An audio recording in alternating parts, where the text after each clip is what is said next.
Hola amigos y amigas, el día de hoy nos encontramos aquí para hacer un video podcast sobre el pensamiento crítico y el cognitivismo, que la verdad pues es un tema muy interesante y que nosotros consideramos muy pertinente para el público en general y pues para la sociedad académica y no académica.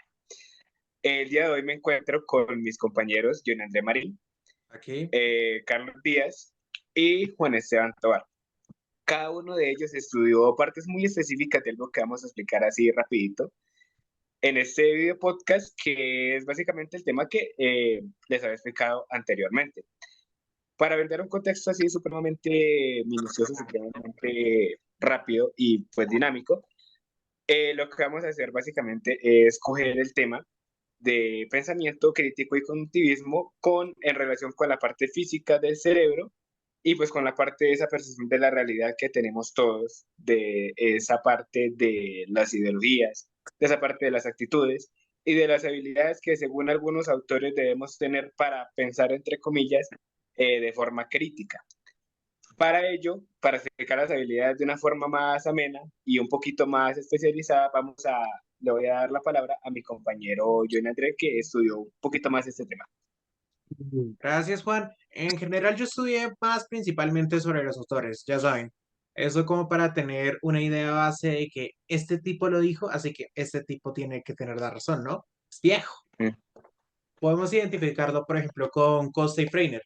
Costa tuvo un modelo pedagógico, por así decirlo, con el contexto de datos de ingreso, el procesamiento de la información y el contexto de un resultado.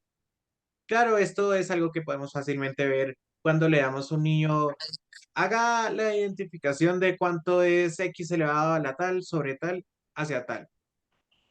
El contexto, un problema y la solución es lo que necesitamos. Pero Freiner llega a una conclusión más estable en la cual tenemos el desarrollo con el contexto primero del análisis, también que se podría considerar como datos de ingreso, que vendría siendo exactamente eso, pensar lo que llegamos como problema. La inferencia, la deducción, que es algo que sí se necesita para poder entender el contexto. La interpretación, que viene siendo más como nosotros lo entendemos coherentemente, como lo relacionamos en nuestro propio desarrollo. La elaboración, que vendría siendo también parte del resultado, y también el contexto de cómo llegamos a ese resultado. Y uno importante que deberíamos de tener en cuenta que es la autorregulación. Es el contexto donde nosotros podemos identificar, podemos haberlo hecho no perfecto, puede estar mal, puede cambiar, puede ser el mismo, puede que haya encontrado una solución verdadera y diferente. Pero en general, esa es una operación cognitiva en general. Entonces tenemos que, según Costa, el proceso es mucho más básico, si se puede decir, que solamente consta de tres pasos.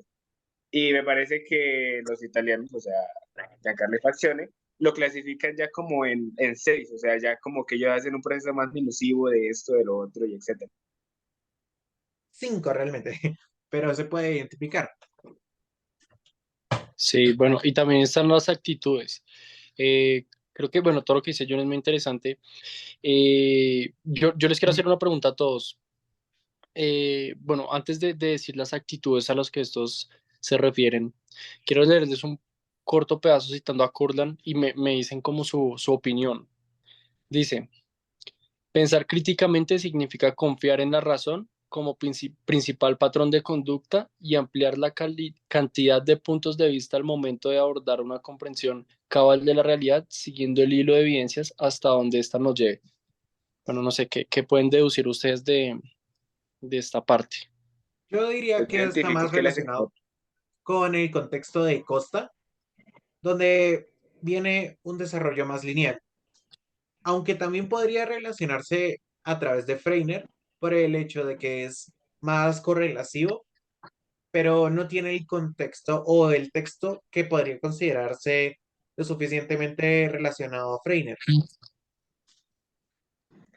sí, y es, o sea, es interesante la separación del hace que de la razón con el análisis y el resultado. O sea, básicamente es como un modelo, él propone, o sea, lo que se estipula en la cita que tú hiciste, es como una acotación al modelo de Costa. sea, trae el modelo de Sí. Costa y también lo personifica de cierta forma en su punto de vista. Yo en lo Sí, personal, yo creo que él opina que lo que se refiere con a partir de guiarnos a partir de la razón, creo que, que es a partir de del raciocinio y el análisis exhaustivo de las opciones que tengamos y el cómo podamos reflexionar y analizarles. Creo que eso es lo que yo Mm. entendí del texto. No sé ustedes, pero pues, o sea, es muy interesante y todo, pero pues no sé si me hice entender bien para ustedes, pero pues eso fue lo que yo Oh, entendí. sí, sí, sí. Sí, sí, sí, sí. Es que, o sea, teniendo los puntos de vista de todos, yo creo que llegamos a la misma conclusión. Y él también hace algo muy importante que es, o sea, esa búsqueda de la verdad por medio de conocimientos de otras personas. Y yo creo que por eso Ah, también exacto. él, en cierta forma, utiliza como el conocimiento de nosotros, Costa. como el Exacto, Sí, a eso, contexto. a eso trae a colación esto, porque es algo que él hace mucho, ¿no? O sea, él no solamente se basa en lo que él sabe y sus pensamientos y como que su punto de vista, sino toma en cuenta muchos aspectos y entre ellos es la capacidad de analizar e interpretar como que otros puntos de vista, no cerrándose en solamente su punto de vista, sino siempre teniendo esa mente abierta, esa curiosidad, que de hecho son de las 7 actitudes que se mencionan que son, para nombrarla rápido, búsqueda de la verdad, mente abierta, capacidad de análisis, pensamiento crítico sistemático, seguridad en su razonamiento, curiosidad y la última, que es la madurez para emitir juicios. Entonces, yo creo que, digamos, todo lo que estamos haciendo ahorita es un poco eso, estos pasos, sin tampoco, bueno, especificar tanto en cada uno de ellos. Vemos como que en general lo que nos dice esta frase y el texto en general era como de el humano busca o el pensador crítico busca siempre la verdad desde muchos aspectos, teniendo siempre un criterio sistemático que, bueno, lo podemos analizar de muchas maneras, pero es básicamente eso, ¿no? Tener la mente abierta, no cerrarse a muchas cosas, madurez para emitir juicios, me parece importante.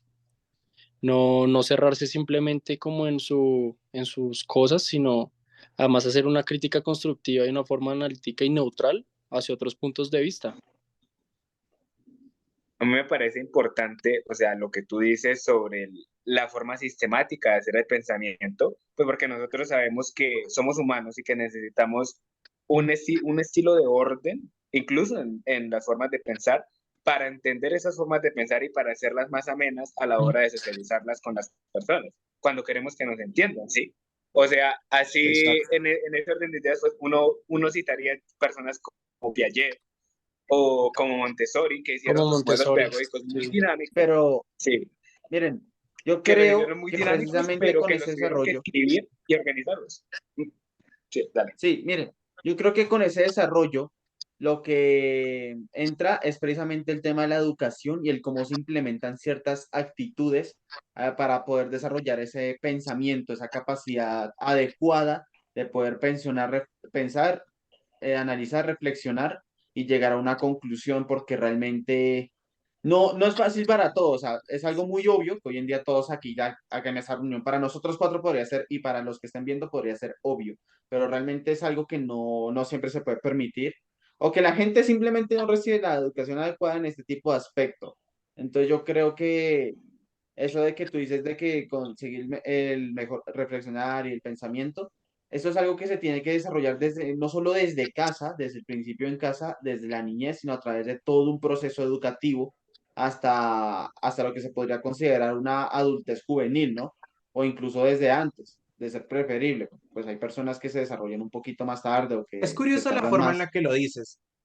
Según estudios reales, la parte izquierda del cerebro es la que desarrolla el pensamiento crítico, lo que significa que el pensar críticamente viene con un contexto muy masivo.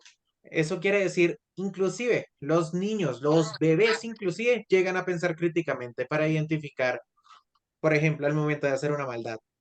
Sí, es Podemos que, o sea, ese identificar cuál va a concepto, ser el resultado y a su vez podemos identificar que nos puede importar o no lo puede hacer. Ya corta. Sí, es que ese concepto de pensamiento crítico uno lo piensa así como muy cuadriculado, como muy no, es filosófico, es muy, o sea, es muy aburrido en algunas ocasiones, pero la verdad es muy interesante pues porque es algo que uno hace, o sea, innatamente, que el ser humano tiene la capacidad de hacer de forma innata, o sea, que viene consigo mismo por sus capacidades cerebrales, pero que no nos damos cuenta que lo hacemos al día a día y lo clasificamos como en términos muy filosóficos y demás. Hmm. Pero Pues es bueno, lo curioso. podemos Yo creo que clasificar así. podríamos dejar la idea final con contexto de que el pensar críticamente de manera cognitiva es una idea constante que se ha mantenido desde el principio, desde que somos niños, inclusive tal vez desde bebés. Eso ya Sí, por eso vendría se dice siendo que un es una, desarrollo por del eso se dice que es una pensamiento operación mental. cognitiva. En Por eso se dice que efecto. es una operación Exactamente. cognitiva. No, no como una vaina filosófica o una cosa así. En Exacto. Sí, general, sí, sí, ese vendría precisamente, siendo nuestra actividad.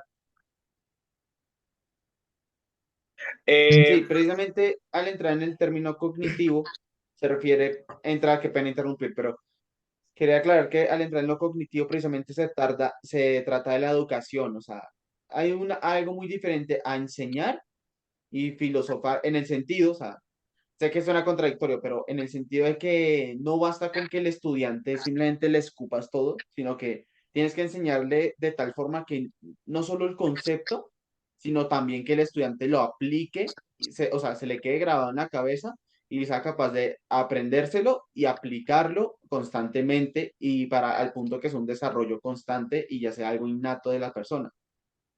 Así para dar una conclusión rápida aquí de lo que hemos hablado, pues tenemos que el pensamiento crítico no es tan rígido como muchas personas piensan, que es algo más innato que nosotros hacemos, que, o sea, que lo tergiversamos de cierta forma, pues por ese nivel técnico que tiene, pero que en realidad es algo que viene muy en nosotros, ¿cierto? Tenemos entonces que estas habilidades y las actitudes generan procesos de identidad, o sea, de generación de ideologías, de generación de pensamiento crítico y entre otras cosas. Bueno, pues para dar por cerrado este podcast, yo creo que fue también la actividad, la verdad. Y les agradezco mucho, compañeros, pues por sus aportes y pues por haber participado en esta actividad de socialización. Muchas gracias. Igualmente, muchas Gracias, gracias. muchas gracias a todos ustedes, la verdad. Es un espacio muy cómodo en el cual hablar y gracias por el tiempo y dar la oportunidad de charlar. Ok, nos vemos en clase.